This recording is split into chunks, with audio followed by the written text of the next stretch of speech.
Entonces, recuerden esto, la leucemia aguda es sinónimo de blastos o precursores hematopoyéticos muy indiferenciados.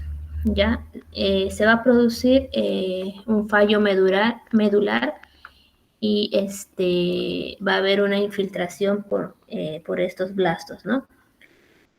Sin tratamiento es rápidamente fatal. Estas leucemias pueden surgir del novo o en la evolución de otras hemopatías como por ejemplo el síndrome mielodisplásico o las neoplasias mieloproliferativas crónicas, o también tras exposición a alguna quimioterapia previa. Se caracteriza porque es multiclonal.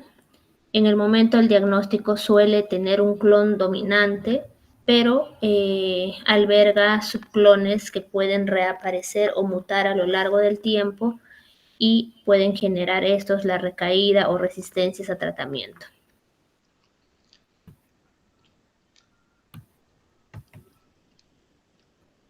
Pueden clasificarse de acuerdo a la línea celular proliferante, tanto en linfoides y mieloides. Se presentan tanto en niños como en adultos. Sin embargo, en la población pediátrica, el tipo de mayor prevalencia es el de tipo linfoide, ¿no?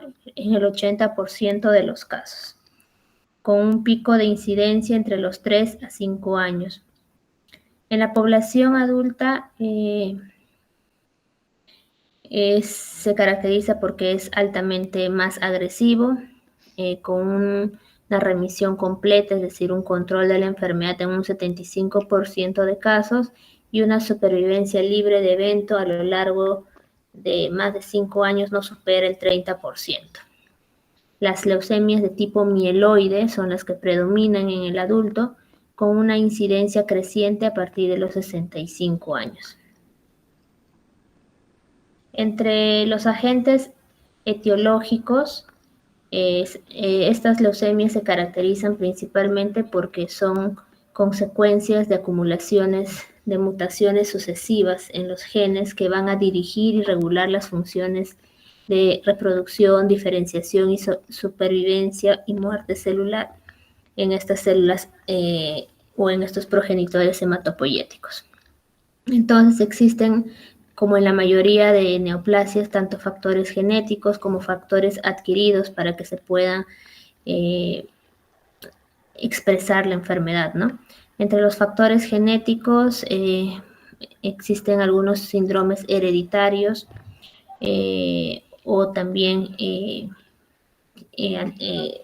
genéticas familiares, como por ejemplo la anemia de Fanconi, ¿no? Que como ya hemos hablado anteriormente, es una insuficiencia medular en la cual hay una fragilidad cromosómica y por lo tanto hay mucho mayor riesgo de presentar neoplasias, ¿no? Así también como las inmunodeficiencias, el síndrome de Down también tiene un mayor riesgo de presentar neoplasias, ¿no?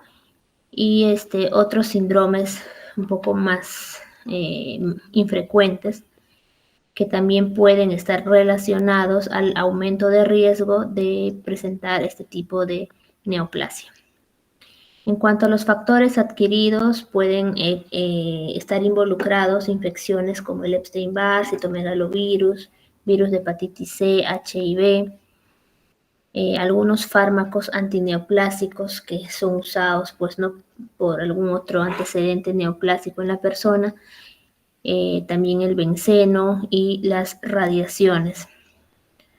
Bueno, factor endógeno podría ser como la edad, ¿no? Para LLA en los pediátricos y para una LMA en los mayores de 65 años.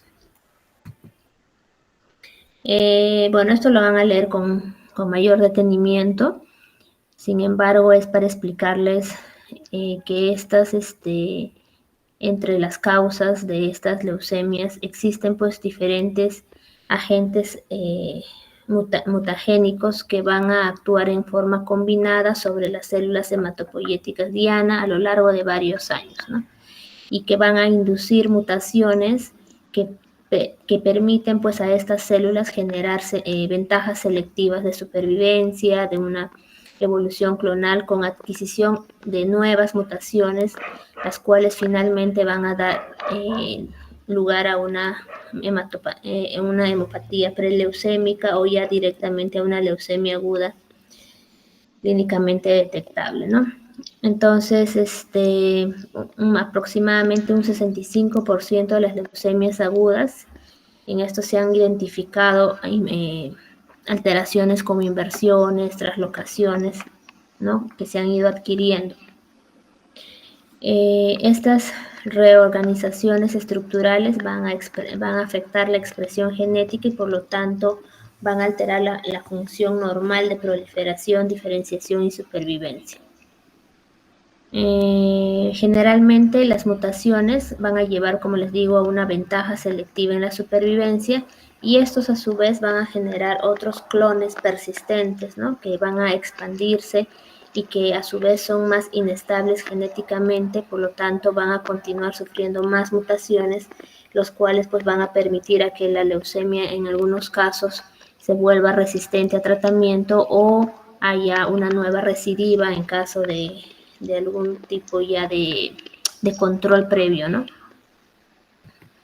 Entonces aquí para hacer gráfica, las principales genes que están asociados en este caso a las leucemias mieloides agudas, ¿no? Mutaciones a nivel de estos genes pueden provocar estas alteraciones en la proliferación, diferenciación y muerte de estas células, ¿no? Por ejemplo, el FLT3 es bastante conocido a nivel de leucemias mieloides, dándole un marcador pronóstico adverso, ¿no? Igual tenemos al RUNX1, ¿no? A la NPM1, que también da un pronóstico, en este caso, un poco más benigno, por decirlo así, ¿no? Pero es bastante recurrente en los pacientes con leucemia mieloide aguda, ¿no? Entonces tenemos varios genes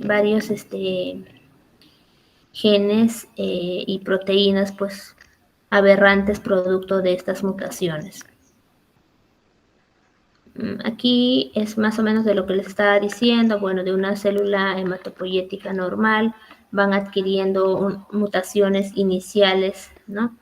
En células madre que van adquiriendo nuevas mutaciones y también hay mutaciones a nivel de progenitores que no son hematopoyéticos, también están involucrados, ¿no? Hasta que finalmente pueden dar lo que es la leucemia aguda. En cuanto a las características clínicas de una leucemia aguda, principalmente van a ser debido pues a la infiltración masiva de estos blastos en la médula ósea, ¿no? Hay una proliferación la cual va a desplazar la producción del resto de series hematopoyéticas, la roja, la blanca y la megacariocítica, ¿no? Y producto de esto es lo que se va a dar la clínica. Entonces, si hablamos que hay menos producción pues, de glóbulos rojos, va a haber todo lo que es clínica de anemia, ¿no? Debilidad, cansancio, palidez, taquicardia, mareos. Si hay granulocitopenia, entonces hay más tendencia a lo que son las infecciones, ¿no? Trombocitopenia, pues todo lo que tenga que ver con hemorragias, ¿no? Desde petequias hasta sangrados, pues en cualquier tipo de órganos. También hay, en caso principalmente de las leucemias linfoides, va a haber linfadenomegalias, también hay esplenomegalia, hepatomegalia, principalmente en las leucemias linfoides más que en las mieloides. Puede existir hipertrofia gingival también, que es característico de la leucemia mieloide aguda del tipo M5, que es del tipo monocítico, ¿ya? Pueden, como lo ven acá en la fotografía, ¿no? Esta es una hipertrofia gingival que puede inclusive ocluir o tapar lo que son los dientes, ¿no? En algunos casos son tan severos que puede pasar eso, ¿ya? Puede haber infiltración neuromeningia, principalmente en los casos de leucemia linfoide aguda, que tiene como santuario en lo que es el sistema nervioso central, entonces puede también haber una infiltración en el sistema nervioso. Y bueno, en cuanto a la LMA, el de subtipo M4, M5, también pudiera haber infiltración leptomeningia. Característico es el dolor óseo que pueden tener, que es un dolor óseo migratorio, no específico de ningún tipo de hueso, ¿no? Puede ser las piernas, las costillas, los brazos, es bastante indistinto, pero sí aquejan de dolor óseo, sobre todo en lo que es la leucemia linfoide aguda, ¿no? También puede haber infiltración a nivel testicular, que también, al igual que el sistema nervioso, es otro lugar santuario de las LLAs. Y a veces como masas mediastínicas también, principalmente en los tipos de leucemia linfoide tipo T, ¿no? Que es la que más podría afectar al mediastino. Otras manifestaciones, puede haber coagulopatía, no por plaquetopenia, sino por trastorno del mismo, de los factores de la coagulación, principalmente en el subtipo de la LMA-M3, que es la promielocítica.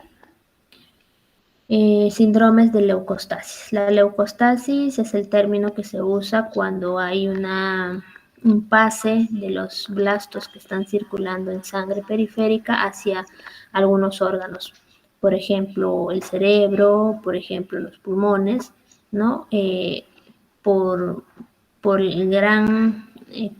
por la gran abundancia de estas células en sangre periférica, en sangre, que están circulando, puede haber un traspase de estos blastos y causar disfunción de estos órganos, ¿no? Por ejemplo, en el pulmón puede haber insuficiencia respiratoria, en el cerebro puede haber inclusive una transformación hemorrágica por leucostasis, y esto principalmente se da cuando hay hiperleucocitosis. La hiperleucocitosis es que el hemograma nos informe que tenga más de 100.000 leucocitos, ¿no? En general. A eso llamamos hiperleucocitosis, y esta hiperleucocitosis se asocia con leucostasis, ¿no? Que muchas veces puede ser fatal. Ya, entonces esto es principalmente los signos clínicos y los síntomas que pueden presentar estos pacientes. En cuanto a los datos de laboratorio, principalmente ya nos da una idea de una sospecha, es un hemograma con una lámina periférica, ¿no? En el hemograma puede ser muy variado en realidad. Los leucocitos son, como acá dice, es muy variable, pueden estar muy altos, pueden estar normales o pueden estar muy bajos, dependiendo de la expresión leucémica, ¿no? En un pequeño porcentaje de pacientes no se van a detectar blastos en el frotis, ¿no? Pero lo habitual es que la mayor parte de los casos tengan leucocitosis con formas inmaduras o blásticas en sangre periférica. La neutropenia es constante y suele ser intensa, es decir, una neutropenia severa menos de 500, ¿no? Podríamos estar hablando de leucemias, por ejemplo, si los leucocitos están en 20.000 y los neutrófilos normalmente pues siempre es el mayor porcentaje, ¿no? En el diferencial de los leucocitos. Y en este caso, por ejemplo, de los 20.000 solamente tenga pues 1.000 neutrófilos, ¿no? Entonces eso llama bastante la atención, porque no podría haber tantos leucocitos con tan pocos neutrófilos. Entonces siempre hay que tener en cuenta el diferencial de los leucocitos. Acá ven una imagen en una sangre, en un frotis periférico de un blasto, ¿no? Este es un blasto, que es una célula inmadura con una cromatina laxa, con presencia de nucleolo, ¿no? Citoplasma un poco escaso, ¿no? Es característico de los blastos. En cuanto a lo que es el perfil de coagulación, generalmente está alterado en lo que es la leucemia promielocítica aguda o el del subtipo M3, y en las leucemias mieloides agudas monoblásticas, ¿no? Que son la subtipo M5. Lo que va a producir es pues la liberación de un material procoagulante que puede desencadenar un cuadro de CID, consumo de factores, ¿no? Y aumento de los productos de degradación del fibrinógeno.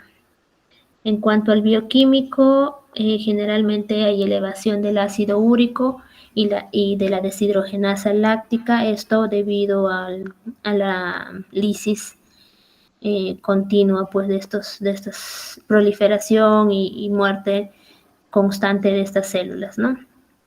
También puede haber hiperpotasemia por la liberación del intracelular, ¿no? Debido a esta destrucción, hipomagnesemia e hipocalcemia, ¿no? Que son las características de cuando hablamos de lisis tumoral, ¿no? Aumento del ácido úrico, aumento del potasio en sangre, hipomagnesemia, hipocalcemia y falla renal, ¿no? Hablamos, creatinina aumenta. Entonces, esto debido a lo que es lisis tumoral. La lisis tumoral es cuando se mueren masivamente células tumorales y pueden crear estas alteraciones en el bioquímico, ¿no? ¿Cómo lo diagnosticamos? Se puede ya sospechar con un hemograma patológico o presencia de blastos en el informe del frotis periférico, pero lo diagnosticamos con un aspirado de médula ósea. En este aspirado de médula ósea lo que vamos a hacer es tomar muestra tanto para un frotis, ¿no? Para otro estudio inmunofenotipo, para un estudio genético y un estudio molecular. En el morfológico, pues tenemos que ver esto en la lámina, en el extendido, que haya presencia de mayor o igual al 20% de blastos, ¿no? La citometría de flujo o inmunofenotipo nos da el tipo exacto de blasto que es, o sea, si es mieloide, si es linfoide tipo T, B, esto va a ser dado por la citometría de flujo, ¿no? En cuanto a lo que son estos estudios genéticos, como hemos comentado, ya existen algunos eventos genéticos que son propios o constantes en las leucemias agudas, ¿no? Inversiones del 16, translocaciones 15-17, 8-21, 9-21, ¿no? Entonces, para eso hacemos el cariotipo, ¿no? Para detectar algunas alteraciones cromosómicas. Y también hacemos estudios moleculares, como haciendo uso del PCR o haciendo uso del FISH, para poder detectar genes de fusión que también suelen ser ya constantes en los tipos de leucemias agudas, ¿no? Que nos van a indicar principalmente lo que es el pronóstico, ¿no? Tanto la parte cromosómica, el estudio cromosómico como el estudio molecular, lo que nos brinda en el caso de las leucemias agudas son valores pronósticos, ¿no? Bueno, eso en general para las leucemias agudas. En cuanto a lo que es leucemia mieloide aguda, tiene una incidencia de 10 casos en 1000 niños y 1.5 casos en 100.000 adultos. No, 1 millón de niños es en el anterior, ¿no? 10 casos en 1 millón de niños y 1.5 casos en 100.000 adultos. La mediana de edad para este tipo es de 60 a 64 años y hay un incremento progresivo con la edad. La etiología, como les digo, o sea, no hay una etiología puntual, es desconocida, pero se involucran lo que son pues factores individuales, genéticos, como factores ambientales que pueden ser los desencadenantes, ¿no? En cuanto a los factores individuales, tenemos pues a los síndromes que hemos mencionado anteriormente, principalmente los más frecuentes es el síndrome de Down o la anemia de Fanconi, donde hay una inestabilidad cromosómica con una tendencia a tener mutaciones pues repetidas, que las personas hayan tenido un tratamiento neoplásico previo con quimioterapia o radioterapia, o que tengan alguna enfermedad hematológica premaligna, como son los síndromes mielodisplásicos o los síndromes mieloproliferativos crónicos. En cuanto a los factores ambientales, la exposición a radiaciones, productos químicos y agentes pues en general que puedan dañar el ADN. La epidemiología, la LMA es una neoplasia que va a afectar con más frecuencia a los adultos, ya dijimos, más de 60 a 65 años, y es ligeramente más común en varones que en mujeres. Otra vez los factores de riesgo, ¿no? Hay aspectos genéticos o enfermedades sindrómicas, ¿no? Hay administración de fármacos, alteraciones ya hematológicas premalignas, como les decía, la mielodisplasia principalmente es la más característica, y algunos síndromes mieloproliferativos crónicos como la policitemia vera, trombocitosis esencial, mielofibrosis también. Y factores ambientales, ¿no? Tintes, herbicidas, pesticidas, inclusive se ha visto involucrado la obesidad y el alcohol, ¿no?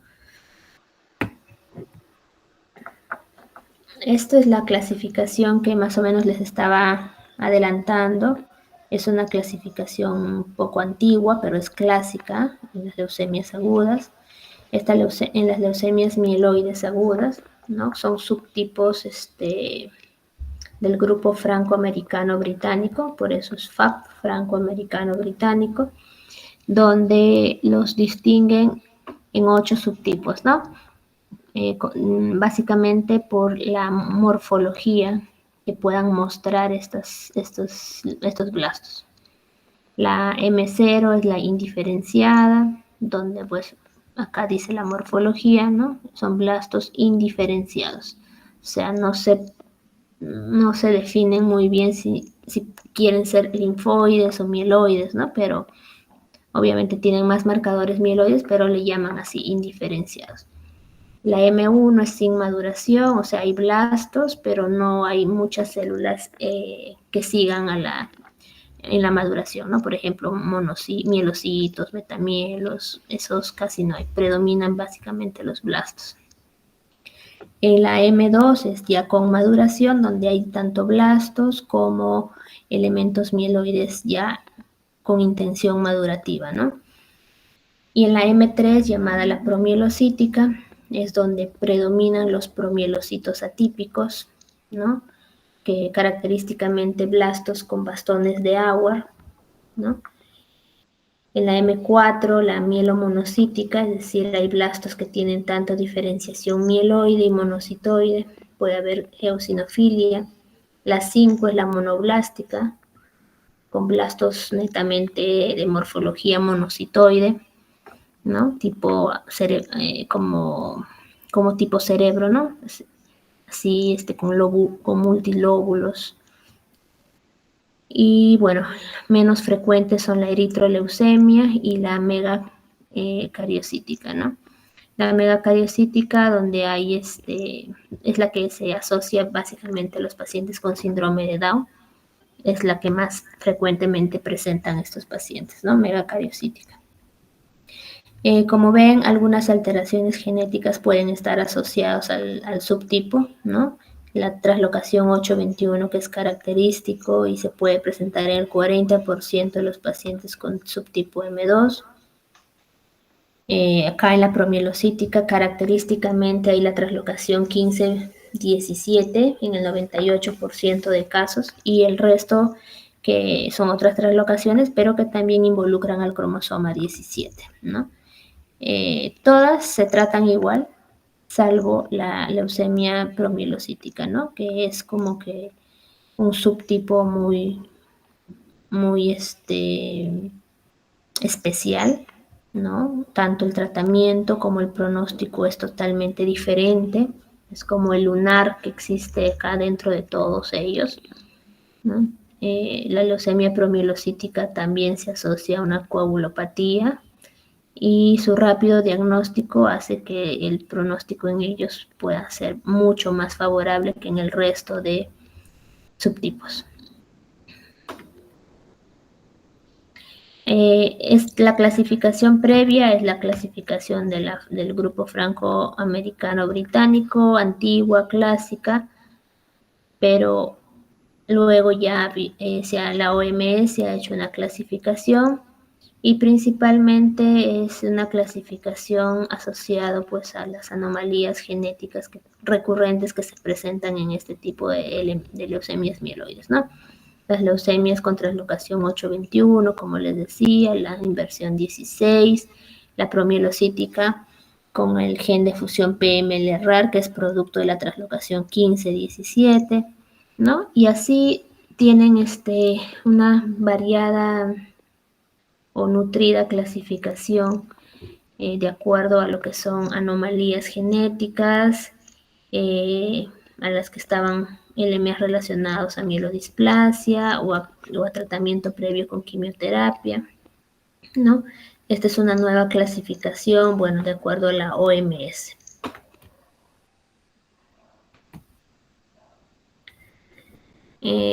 Cuando hablamos de remisión, significa que controlamos la leucemia, ¿no? O sea, de primera intención. O sea, ya no vemos en el frotis nuevamente estos blastos que han estado viendo, ya no hay.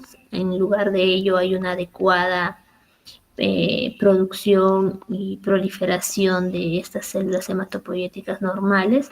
A eso llamamos remisión. La remisión la vamos a lograr generalmente con la quimioterapia de inducción en el 60 a 70% de los casos en cuanto a la LMA. Otro 30% de los casos puede quedar con persistencia de la leucemia mieloide a pesar de quimioterapia de inducción. Inducción se llama a la primera fase de tratamiento donde inducimos a la leucemia a que se controle y no aparezcan los blastos. Se ha visto que el tratamiento de inducción no produce la muerte celular total. O sea, no basta solo darle un tratamiento de inducción y que aparentemente la médula esté limpia de blastos, ¿no? Porque se ha demostrado de que esta fase de inducción no es suficiente. Al ojo humano o a las técnicas de citometría de flujo podría decir que se ha controlado, que no hay evidencia de LMA, pero no es así, ¿no? Entonces la resolución tanto de las máquinas o estudios de citometría no pueden confirmar al 100%, pues, ¿no? Entonces, se ha desarrollado más protocolos para intensificar esta inducción, ¿no? Y así eliminar las células leucémicas residuales que pueden haber sobrevivido a la fase de inducción. El principal citostático es la citarabina, o ARA-C también conocido, que es utilizado en los pacientes con LMA.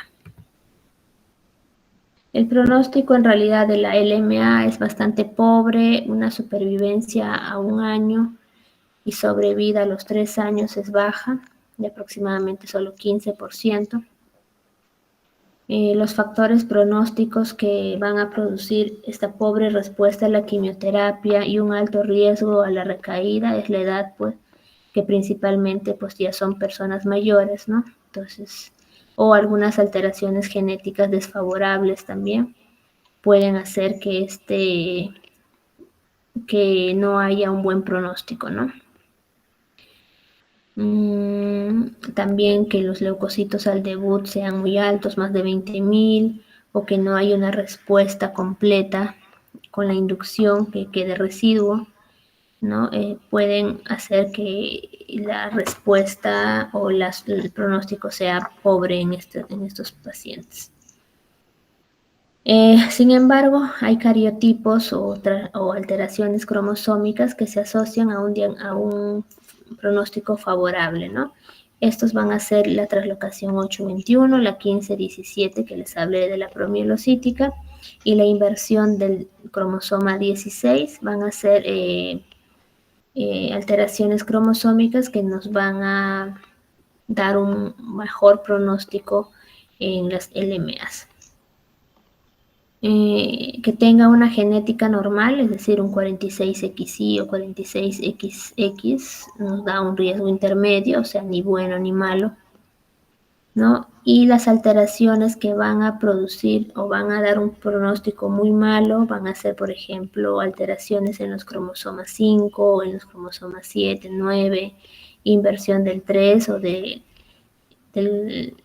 la translocación con del cromosoma del 11q23, ¿no? Entonces, van a ver si a lo largo del tiempo se ha ido estudiando y viendo que hay tanto alteraciones favorables, es decir, que mejoran este pronóstico, y también alteraciones desfavorables. Aquí, bueno, les dejo un cuadro donde ahí están los grupos de riesgo. ¿Qué significa riesgo? Es un riesgo de recaída, ¿no? Es decir, que la leucemia regrese en el tiempo o no se cure. Hablamos de riesgo, ¿no? Entonces, si hablamos de un riesgo favorable, es que probablemente se vayan a curar, que vayan a responder bien al tratamiento con quimioterapia sin necesidad de trasplante, ¿no? Hay un grupo de riesgo intermedio, CN, bueno, cariotipo normal, ¿no? Que van a estar asociados a este perfil citogenético y molecular. Hay otros grupos adversos que presentan estos tipos de perfiles genéticos, como inversión del 3, translocación 6-9, alteraciones en el 11q, o de lecciones del 5, del cromosoma 7, cariotipos complejos, ¿no? Que nos pueden dar este pronóstico adverso. Quiere decir que estos pacientes muy probablemente solo con quimioterapia puedan no curarse, que puedan ser resistentes al tratamiento, que puedan recaer post-trasplante. Entonces, son alteraciones que dan mal pronóstico. En cuanto a lo que es la leucemia linfoide aguda, bueno, igual, ¿no? Sabemos que es la proliferación de células clonales, pero de estirpe linfoide inmaduras, ¿no? La incidencia en Estados Unidos es de 30 casos por millón de personas en menores de 20 años. Varía significativamente de acuerdo a la raza y el grupo étnico. Más prevalente en lo que son los hispanos, 40.2 casos por millón. Es una enfermedad principalmente infantil, es la neoplasia más común en pediatría, más frecuente en pediatría. El pico de incidencia es entre 2 y 5 años. Sin embargo, puede presentarse también en los adultos y menos frecuente en personas más de 70 años. La presentación clínica es muy similar a la LMA, pero lo que tiene es que, por ejemplo, predominantemente infiltración en sistema nervioso, masa mediastínica o testicular son característicos, a diferencia de la LMA, es característico en la LLA, ¿no?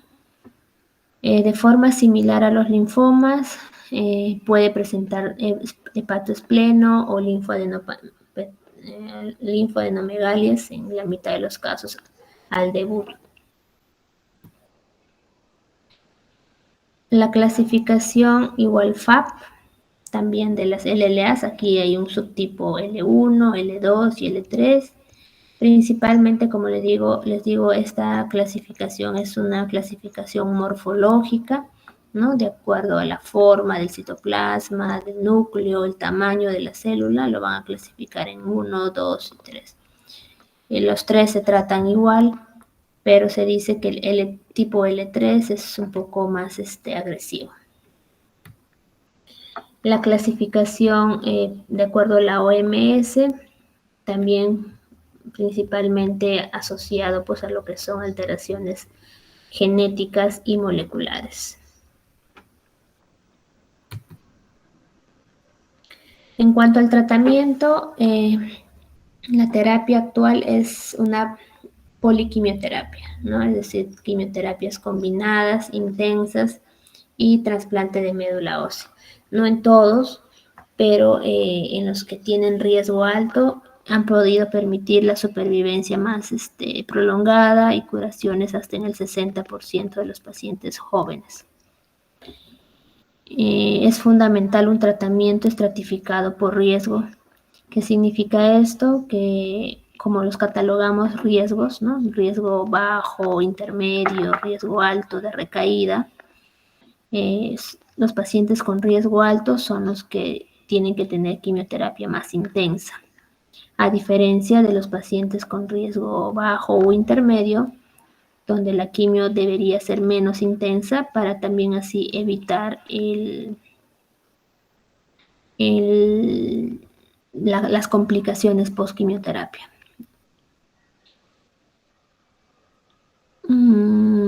Entonces se dice que la quimioterapia intensiva es la base fundamental del tratamiento actual en la mayoría de las leucemias agudas. En el momento del diagnóstico, una leucemia aguda tiene una carga tumoral de más de 1 billón de células neoplásicas. La terapia debe ser capaz de eliminar no solo la leucemia visible, es decir, lograr remisión, sino también el clon leucémico completamente, ¿no? Esto incluye las células madre leucémicas que en la mayor parte de casos se reproducen y conducen nuevamente a una situación de leucemia visible. Entonces, la finalidad es esto, ¿no? O sea, no solo matar a las células que son visibles en las láminas, ¿no?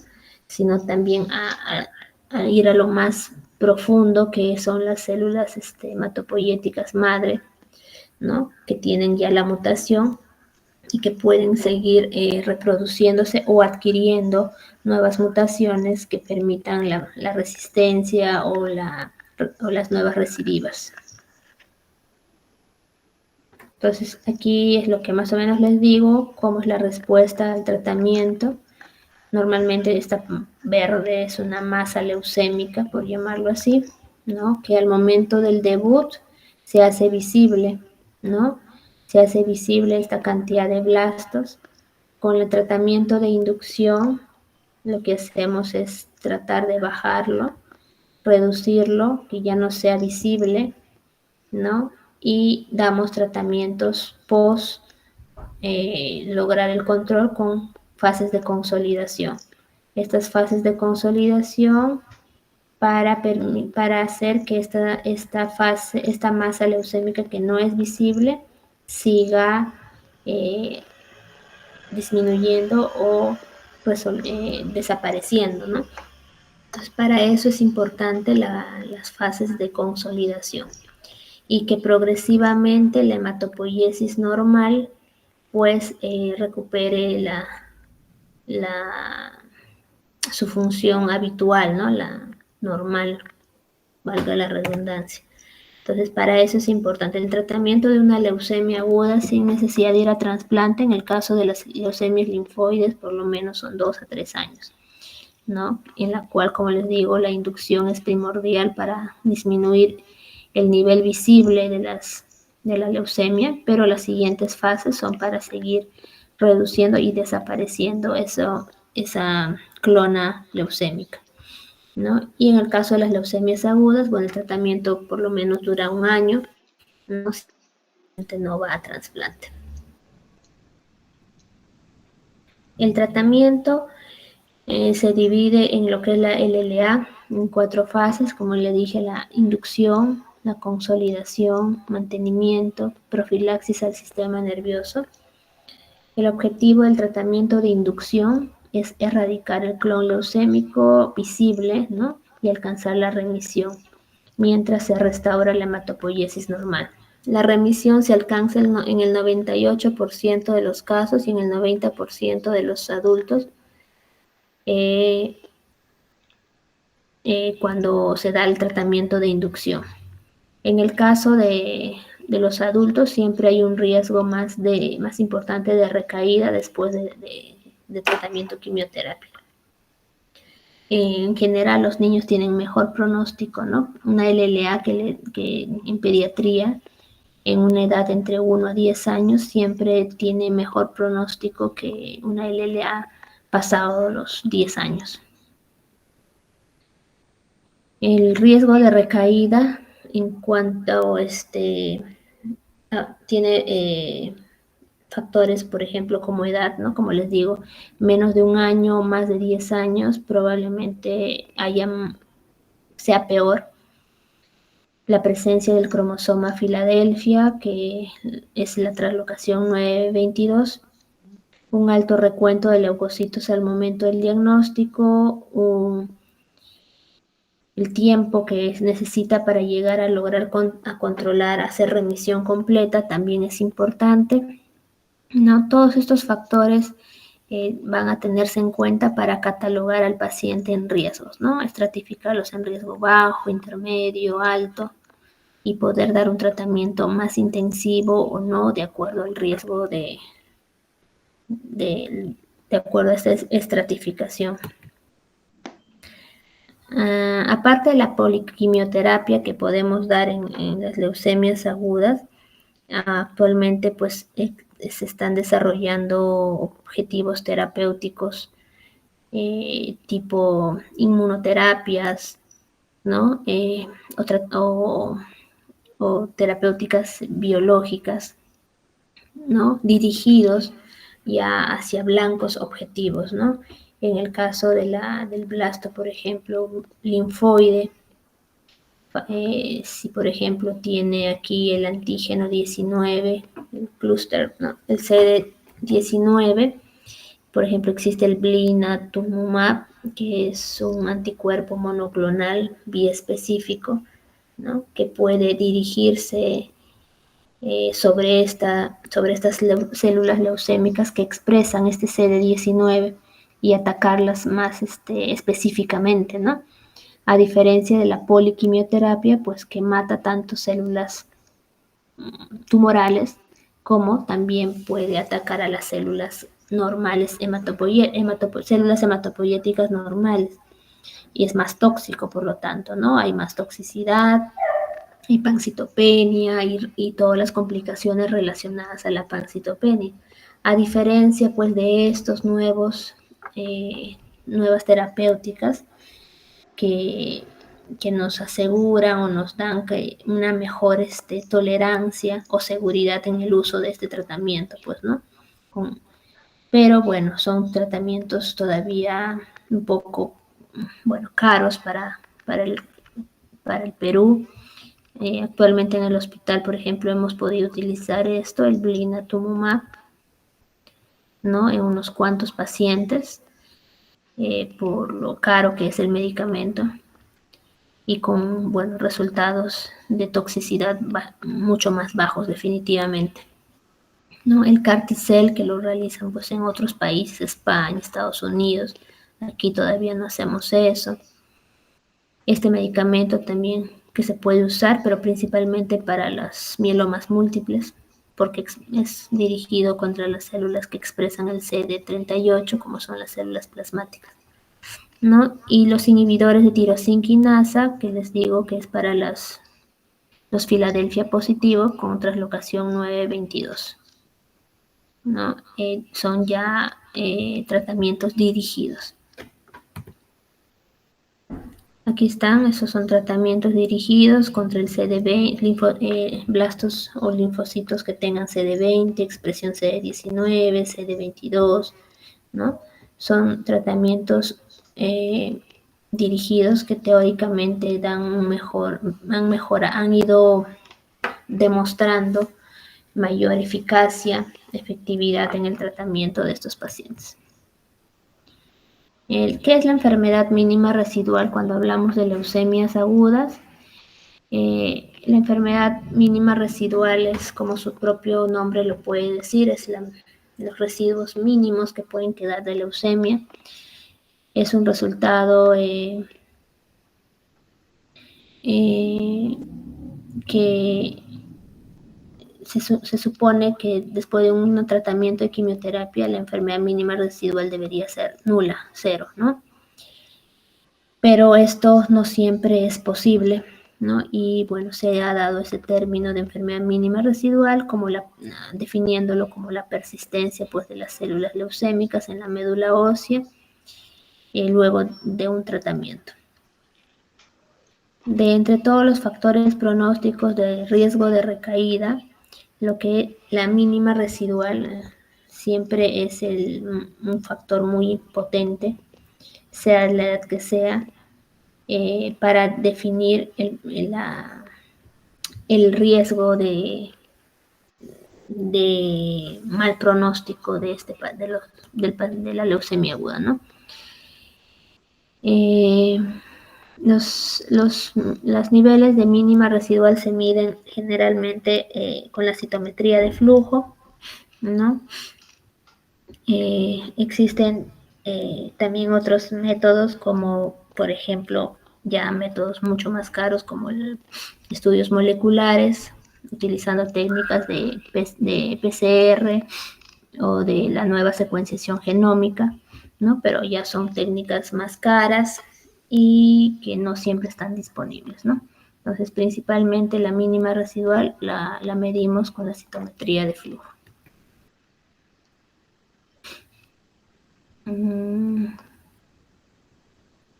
La mínima residual es un valor pronóstico importante en las leucemias agudas. Se pueden medir con citometría de flujo, con técnicas moleculares como el PCR y con la NGS, ¿no? Secuenciación de nueva generación.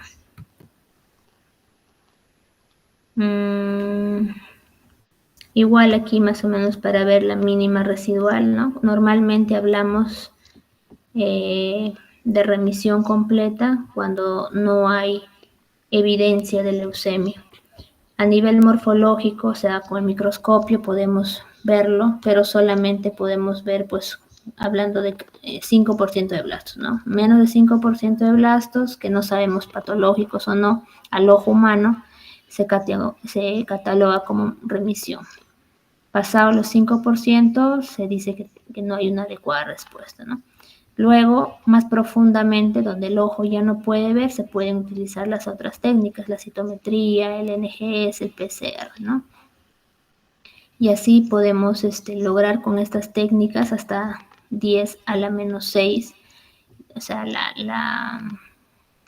es lo que pueden dar las máquinas, ¿no? O sea, es como que el tope que pueden hacer de detección en esa cantidad de células, detectar cuánto puede haber de residuo de estas clonas leucémicas. Entonces, en los niños que sobreviven a las leucemias, en cuanto a lo que ya hablamos, secuelas, por decirlo así, ¿no? Los niños que sobreviven a las leucemias linfocíticas agudas, pueden haber complicaciones, ¿no? A largo plazo. Por ejemplo, puede haber un aumento de tumores cerebrales, que haya un déficit en el desarrollo, el crecimiento, obesidad, pubertad precoz, osteoporosis, son consecuencias que se van viendo a largo plazo. El metrotexate, por ejemplo, induce a la encefalopatía, las antraciclinas, que son quimioterapias, son grupos de quimioterápicos, inducen a cardiopatías tardías, o sea, hay cardiotoxicidad. Los medicamentos como del grupo de las topoisomerasas inducen, por ejemplo, a la LMA, ¿no? Entonces son consideradas toxicidades tardías que debemos de tener en cuenta en pacientes que han tenido antecedente de leucemia aguda y han sido tratados, ¿no? Entonces, eso es más o menos para hablar de lo que es leucemias agudas, ¿ya? Siempre acordarse que leucemia aguda es sinónimo de blasto. Donde vean blasto, siempre hay que sospechar o una descripción de célula inmadura, siempre hay que sospechar en una leucemia aguda. linfoide, mieloide, lo va a definir la citometría flujo. Ya son neoplasias que ameritan tratamiento rápido para mejorar el pronóstico también. Y bueno, recordar que la LLA es más frecuente o es la neoplasia más frecuente en toda pediatría, ¿no? Pero que también puede existir en otros grupos etarios. Ya, no sé si tienen ahí alguna pregunta o algún término o alguna duda que podamos repetirlo.